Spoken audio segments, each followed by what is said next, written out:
সম্মানিত প্রধান অতিথি, মাননীয় সভাপতি, উপস্থিত দর্শক মন্ডলী ও প্রিয় গ্রামবাসীরা, আসসালামু আলাইকুম।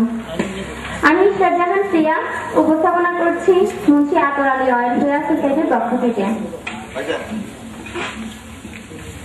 সুপ্রিয় দর্শক মন্ডলী, এখন আপনাদের সামনে কোরআন তেলাওয়াত করবেন আমাদের মক্সের শিক্ষার্থী মুক্তা। আউযু বিল্লাহি মিনাশ শাইতানির রাজীম। বিসমিল্লাহির রাহমানির রাহিম। সালাতি ওয়ার রাহমানুর রাহিম। ওয়াল্লাহুল্লাযী লা ইলাহা ইল্লা হুয়াল মালিকুল কুদ্দুসিস সালামুল মুমিনুন মুহাইমিনুন আজিজুল জাব্বার মুতাকাব্বির সুবহানাল্লাহি আমা ইউশরিকুন ওয়াল্লাহুল্লাযী লা ইলাহা ইল্লা হুয়াল। ঘোষণামূলক বক্তব্য রাখবেন আজকে সবার প্রধান আকর্ষণ, আজকে সবার অলংকার, যুক্তরাষ্ট্র থেকে আগত আজকে সবার প্রধান অতিথি ডাক্তার কাউসার এ চৌধুরী।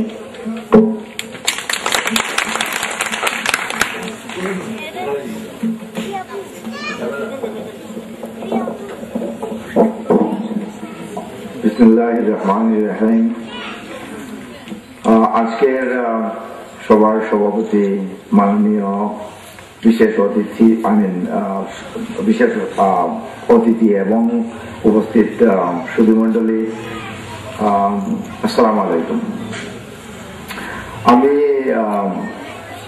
কোন পলিটিক্যাল লিডার নই এবং বক্তৃতা দিতে তেমন অভ্যস্ত নই। আর তাছাড়া আমি প্রায় 23 বছর থেকে আমেরিকায় আছি। ওইখানে আমি হসপিটালে এবং আমার প্রাইভেট ক্লিনিক্সে প্রফেশন নিয়ে খুবই বিজি থাকি। তো দেশের সাথে অনেক যোগাযোগ অনেক কম, এই জন্য হয়তো আমি তেমন সুন্দর করে তেমন কিছু বলতে পারবো না।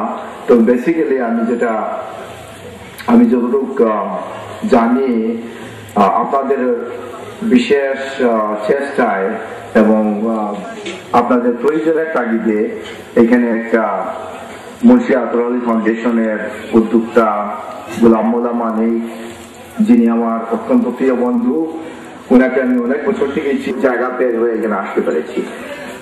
তো ওকে আমি এতটুকু আশ্বাস দিতে পারি, যদি আপনারা সহযোগিতা করেন, আমাদের একার পক্ষে একটা ক্লিনিক বা একটা কমপ্লেক্স বা একটা ওয়েলফেয়ার অর্গানাইজেশন রান করা সম্ভব না। এই জন্য আপনাদের সহযোগিতার দরকার এবং আপনারা নিশ্চয়ই অনেকদিন থেকে এটার সাথে যুক্ত এবং অনেক সহযোগিতা করে সাথে এখানে জড়িত। আমি সবসময় যেটা বলি, whatever we do, our target should be please Allah. কেন? আল্লাহ তো চিকিৎসা নেয় না, ওষুধ খায় না, আল্লাহ তো ভাত খায় না, আল্লাহ তো রুটিও খায় না। আল্লাহকে কেমনে প্লিজ করবেন? তো কেমনে আপনাকে খাওয়াবো? আপনাকে তো দেখি নাই যে হ্যাঁ আমার ক্ষুধার্ত লোক ছিল, ওদেরকে তোমরা খাওয়া না। তাই আমরা এখানে কোনো নাম চাই না, কোনো ইলেকশন করতে চাই না, নেতা হইতে চাই না, মিনিস্টার হইতে চাই না, ওগুলো কিছু আমাদের দরকার নেই।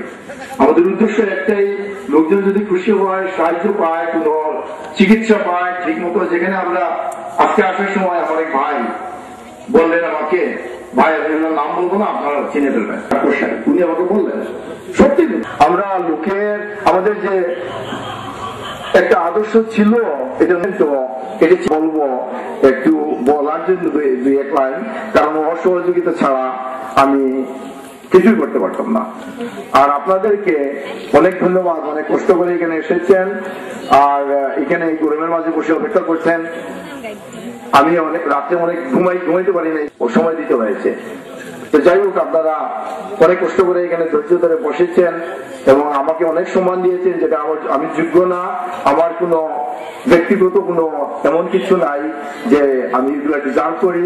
তো যাই হোক, আপনারা বলেছেন, অনেক কথাই বলেছেন, আমি এগুলা ধন্যবাদ জানাই আপনাদেরকে এবং আবারও আমি আপনাদেরকে ধন্যবাদ জানিয়ে এখানে শেষ করছি। আমি খুবই খুশি হয়েছি আপনারা এত কষ্ট করে এত গরমের মাঝে এসেছেন আর আমাদেরকে অনেক সম্মান দিয়ে আলো করে নিজের করে নিয়েছেন।